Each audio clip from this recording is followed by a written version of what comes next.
Carlos de Paladela Salor lleva más de 20 años trabajando en el desarrollo de plataformas y soluciones digitales para profesionales de distintas industrias. Ha trabajado tanto en empresas multinacionales como en startups. Es experto en la fusión del conocimiento y la tecnología. Ha participado y participa en el desarrollo de soluciones de ámbito mundial para profesionales de la salud, poniendo el foco especialmente en la conexión entre las áreas del conocimiento para dar las mejores opciones a los pacientes y profesionales. Se define como un aprendiz persistente, optimista vital y persona que sobre todo escucha para poder entender y aprender. Es licenciado en Derecho por la Universidad de Barcelona, máster de Derecho y Empresa por la Universidad Austral y desde hace 6 años es director de Clinical Solutions del Sevier para Europa Sur, Israel y América Latina. Forum Salud Digital le da la bienvenida a Carlos de Paladela. Buenos días, buenas tardes a todo el mundo. Mi nombre es Carlos de Paladella. Trabajo en el Sevier, una empresa que, como muchos sabrán, se dedica a la fusión entre tecnología y conocimiento y el análisis de datos. En estos momentos soy responsable de todo el sur de Europa y Latinoamérica, y hoy les quería hablar, me han pedido que hable de las soluciones tecnológicas que conllevan o integran evidencia clínica en su estructura. La agenda que les quiero proponer básicamente son 3 puntos muy importantes para mí, que son las soluciones tecnológicas en sí mismas, lo que es la evidencia, el conocimiento y su integración en estas herramientas, y ponerles varios ejemplos prácticos que les permitan conocer con mayor profundidad todo aquello que les explicaré con anterioridad. Les he puesto en la agenda también la forma de contactar conmigo, sea vía Twitter, sea directamente a mi mail, por si tienen preguntas, quieren saber las fuentes o los productos y tecnologías que quiero mostrar en esta jornada. Vamos a empezar con lo que son las soluciones tecnológicas. Cuando hablamos en el entorno de salud de soluciones tecnológicas, principalmente nos referimos o nos percibimos que estamos hablando de maquinaria, de hardware en un primer estadio, pero también del software, sobre todo de lo que es el expediente clínico electrónico, también llamado historia clínica electrónica, o el EMR, EHR en inglés. Pero enseguida nos damos cuenta que hoy en día, cuando hablamos de soluciones de tecnología o que se refieren a la tecnología médica, clínica, también estamos hablando de temas de datos, de Big Data, de analíticas, de estándares que tienen que ver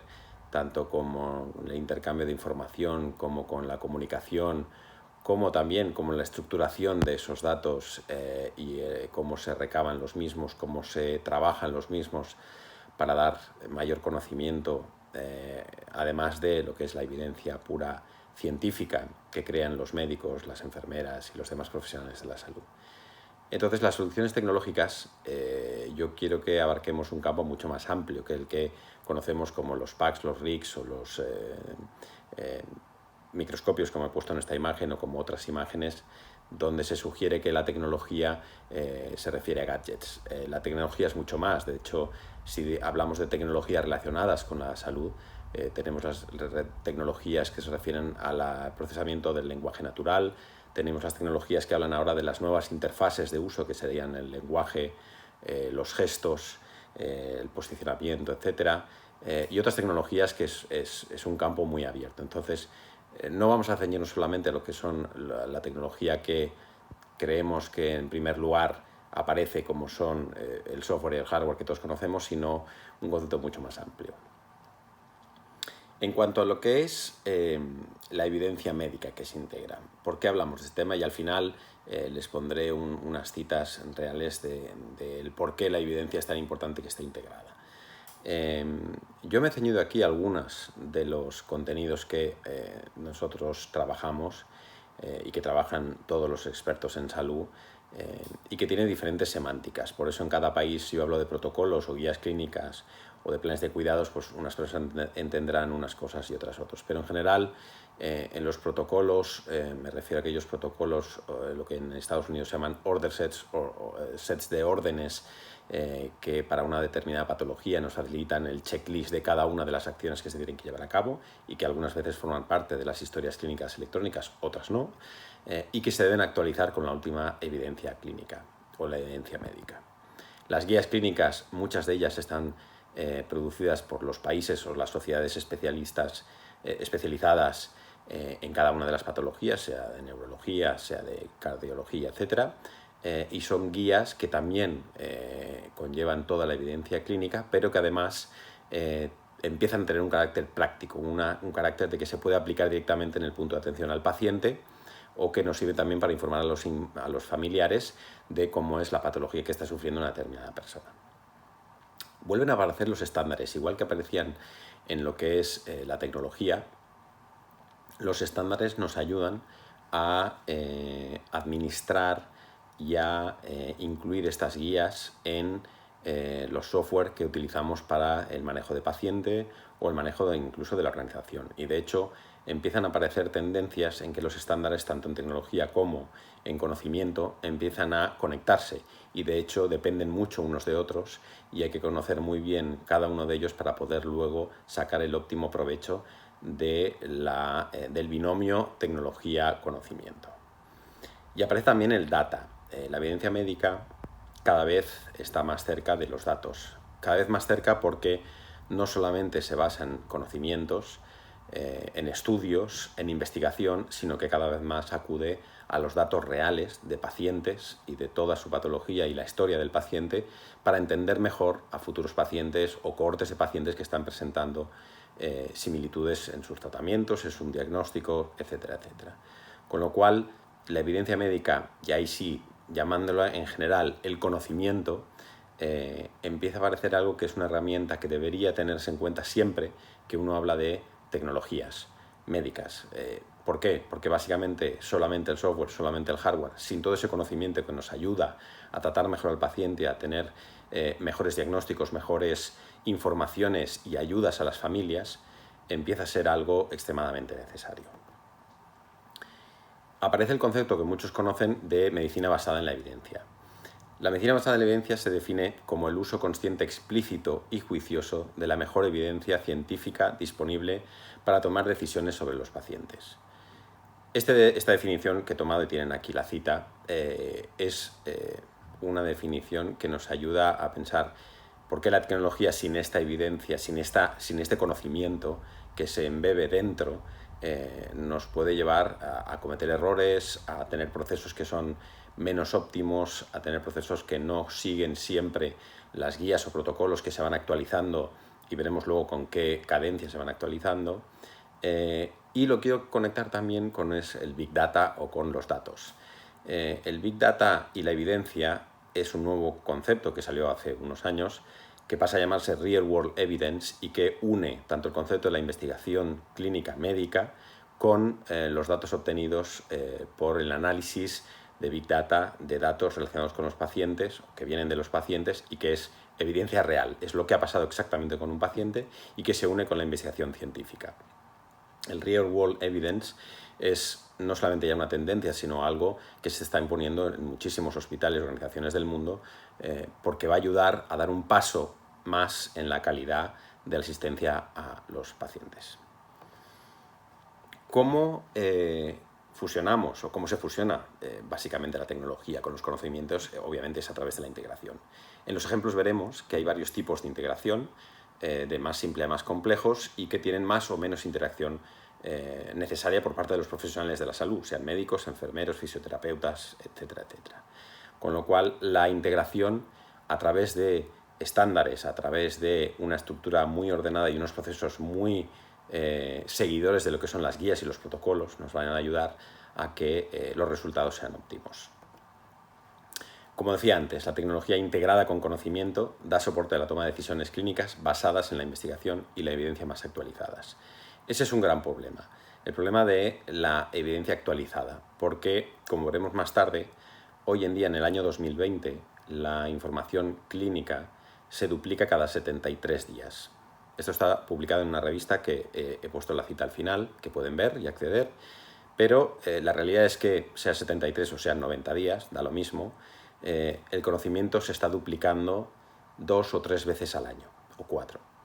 Eso hace prácticamente imposible seguir la actualización de todas las guías que uno debería estar al tanto, hace muy difícil mantenerse al día en todas las nuevas técnicas, las nuevas formas de diagnosticar, etc. Para ello, creemos que es suficientemente importante tener este dato en cuenta como para decir, no solamente la tecnología es tecnología, software, hardware, etcétera, sino que además el conocimiento unido a ella es la herramienta fundamental para que la medicina pueda avanzar. Les doy algunos ejemplos prácticos, de menos integración a más integración. Uno de ellos es simplemente la integración, como vemos en esta historia clínica ficticia, de unos datos del paciente, y cuando hay necesidad de acceder a mayor información se puede acceder a guías, ficheros, sean guías de medicamentos, sea información para pacientes o para los familiares para tratar a estos e informarles mejor, sea unas dietas que se pueden presentar porque pues, el cardiólogo las ha recomendado para un determinado tratamiento, etcétera, etcétera. Aquí, en este ejemplo, es una atención primaria donde la información es más básica, es más sencilla, debe ser entendible por médico y por el paciente, y es una integración sencilla. En el siguiente ejemplo ya vamos a una especialidad, y aquí la integración la vamos a hacer contextual. Todo ello obviamente depende de los estándares y cómo se estructura la información, porque aquí mezclaremos lo que son imágenes con lo que es la patología específica y con determinados puntos que tienen que ver con diagnóstico, diagnóstico diferencial, tratamiento, medicación, etcétera, etcétera. Pero ahí ya se empieza a complicar esa integración porque hay diferentes estándares. Pueden ser estándares de imágenes, pueden ser estándares de vídeo, pueden ser estándares de incluso lenguajes. Y cuando hablo de lenguajes, obviamente hablo de lenguages médicos. Hablo de SNOMED, de LOINC, de RxNorm, etcétera, etcétera. Aquí la integración empieza a ser más compleja, pero la tecnología, junto con la integración de ese conocimiento, con esos estándares y esa estructuración, lo que permite es llegar a soluciones muchísimo más optimizadas para lo que son los pacientes y también para el propio profesional que está tomando estas decisiones. ¿Qué se consigue aquí ya con estas integraciones que son más avanzadas? Bueno, se consigue la minimización de errores porque pues, uno puede concentrarse mucho más en el caso concreto, puede eliminar el tiempo invertido en la búsqueda de otras imágenes, otros diagnósticos diferenciales, porque ya las herramientas los proveen, puede invertir más tiempo en lo que es la interpretación propia de la imagen del paciente cuando está tratando, y además, obviamente, todas estas herramientas permiten compartir con otros colegas. Una de las fuentes de conocimiento más grandes que hay y de confirmación muchas veces de diagnósticos y tratamientos es la consulta con otros colegas que a veces son otros especialistas o más especializados que nosotros en estos temas. Un ejemplo más allá, y uno de los que más me gusta citar, es el de los order sets o los protocolos, que son aquellas herramientas que permiten utilizar las guías clínicas de una forma práctica, en el que los profesionales editan la guía, la localizan, la interpretan para su institución, le ponen lo que llamamos la guianza o aquella evidencia detrás de cada uno de los pasos y de los checks que se hacen en un listado para determinar cómo debe tratarse un paciente. En este ejemplo que he visto hay determinados pre-checks, hay una guianza que se pone a la derecha para saber cómo debe interpretarse cada uno de esos pasos, cuáles están chequeados y cuáles no, y por qué. Y esto cada institución, según su cultura y su manera de tratar a los pacientes, lo tiene que hacer propio y lo tiene que hacer en sus propios procesos. Hay muchas instituciones que siguen procesos de Lean Six Sigma para optimizar la calidad de la atención al paciente. Muchas de estas instituciones encuentran en los protocolos unas guías perfectas en el que todo está perfectamente hilvanado y en el que cada jefe de departamento, cada especialista puede decir la suya y puede editar las guías, que además existen herramientas que las actualizan con la evidencia última cada día, con lo cual uno puede tener un protocolo en su propio hospital actualizado al día con toda la evidencia y que además puede seguir editando, mejorando cada vez que hay una nueva incorporación. Muchas de esas mejoras que se producen generan mejoras en reducción de tiempo de estancia de hospitalización, en las listas de espera porque el protocolo está mejor diseñado y se va actualizando con mejores técnicas, acelera los procesos de mejora internas, sobre todo directores de calidad, etc. Crea oportunidades de mejora de costes y de la calidad de la asistencia al paciente Y en general hay un efecto indirecto, que es que mejora la retención de los profesionales. En aquellas organizaciones donde cuesta mantener buenos profesionales que quieren estar a la última siempre en las técnicas, en las guías, protocolos, en cómo se trata al paciente, estas herramientas permiten que esas instituciones retengan a esos talentos, lo cual hoy en día es realmente uno de los puntos más difíciles de llevar a cabo. Y el último ejemplo práctico que quería ponerles es una integración especializada en la que directamente los médicos, en este caso he puesto un ejemplo de oncología, tienen una interacción a través de unas vías interactivas con el conocimiento para establecer con muchísima precisión, en este caso, si el tratamiento oncológico se le da a un paciente es exactamente el que debería corresponder, con arreglo sea las guías americanas, sea las guías europeas o las propias nacionales. En este caso, es una integración que llamamos especializada y dinámica, en la que uno no solamente interactúa con los datos del paciente, sino que además juega con los diferentes factores que pueden darse o no darse, y que estas herramientas, que al principio son software, pero con conocimiento, con algoritmos que les permiten tomar decisiones, ayuda al profesional a que realmente pueda tomar la mejor decisión, la más informada. No son herramientas que sustituyen en ningún caso la forma de tomar las decisiones del profesional, pero sí la ayudan. Una de las cosas que quería hablarles es sobre el tiempo en que se duplica la información médica. Aquí lo tienen. Hoy, en 2020, se tiene estudiado, que la información médica se duplica cada 73 días. Imagínense que en un proceso de toma de decisiones delante de un paciente, o no delante de un paciente, pero en una toma de decisiones, tenga uno que visitar toda la evidencia, buscarla, hacer exactamente las preguntas que hay que hacer, encontrarla, tener acceso a ella, etc. Todo esto forma parte de lo que es el conocimiento necesario para tomar una decisión. Obviamente muchos médicos tienen en la cabeza, porque siguen actualizándose, siguen estudiando, etc., toda esta información, pero es prácticamente imposible tener una actualización completa de toda la especialización que tiene uno mismo. Por eso pensamos que las soluciones tecnológicas, sean las historias clínicas, sean programas de calculadoras, sean programas de medicamentos, etc., que integran el mayor conocimiento posible y de la manera más fácil para el profesional en el momento que lo necesita, son soluciones que son perfectas en este momento para evitar todos los riesgos asociados a tener lagunas que, por desconocimiento absoluto, porque va tan rápida la información que no se puede tener acceso a ella, nos podemos llegar a quedar fuera de lo que es el circuito de conocimiento básico para poder tomar decisiones. Estas herramientas, estos ejemplos que he dado, me los pueden preguntar, he puesto en mi Twitter y mi correo profesional, así que estaré encantado de poder hablar con ustedes, darles más detalles y darles nuevos ejemplos de estas herramientas que, como digo, es fundamental. Integran conocimiento, lo actualizan y le permiten a los médicos, a las enfermeras, a los fisioterapeutas, a todos los especialistas, tener acceso a lo último que se ha publicado en medicina, que es evidencia, que es contrastado y que es veraz, y que en épocas, por ejemplo, como la pandemia que hemos tenido con el COVID, tener protocolos de COVID-19, en lo que nosotros, por ejemplo, hemos trabajado con varios gobiernos para ir actualizándolos conforme existía evidencia, lo cual ha sido prácticamente diariamente, ha sido un ejercicio que nos ha dado, digamos, la experiencia de decir cómo se debe embeber el conocimiento de manera efectiva en los procesos clínicos. Nada más, muchísimas gracias, les dejo aquí de nuevo mi mail, mi Twitter es @paladella, y para cualquier cosa que pueda ayudarles estaré encantado de comunicarme con ustedes. Muchas gracias.